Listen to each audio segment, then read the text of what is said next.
Can't see this thing 1533, reformatting disaster, non-profit profiteers, cooperative versus compulsory. This is a series where I summarize rantatonne posts made up of at least 3 things I've read, seen, or heard. First question, how much are we measuring wrong? X might still exist but won't, since we are redefining X. First video is about rejiggering the classification of tornadoes to better represent the damage and effect it has on humans, and kind of makes sense. Because nature is nature. It's going to nature whether or not we're there or not. It's been naturing before us. It will nature after we go to hopefully a different planet not wiped out here. Perception continues to matter a lot in how we navigate and deal with the world, with reality. Think of the 2004 Indian Ocean tsunami in Indonesia and the 2011 Tohoku earthquake and tsunami in Japan. What do you think was more destructive? In what situation do you think more lives were lost? The 2011 one in Japan had 19,846 souls departed from this earth.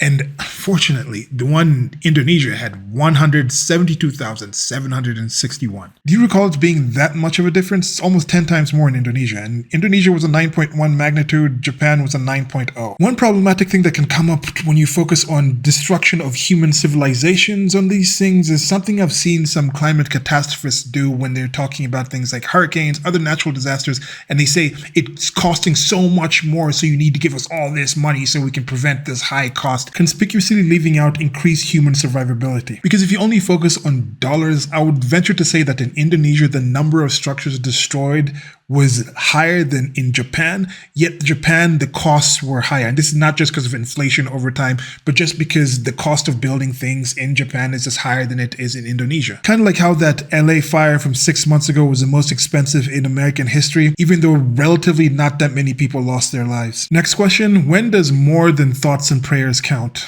Humans are compassionate and generally want to help each other and our fellow earthlings when we can. And I get that putting a human face to certain disasters makes us take that empathy that we have and put it into compassion where we actually do something when we can. We find things that we want to do. And as such, I have a unique flavor of hatred for how camouflaged the various entities that evolved to be part of the welfare state have become in their efforts to take advantage of people, to profit off of just the good feelings people who want to help other people have. So this section references how that LA fire money is still missing. It's not in the actual people. Some people are defending it, like, oh, that's just what they said. The celebrities, they said something, but the organizations themselves said because of how they're actually situated, they can give the money directly to the people. Quit defending them.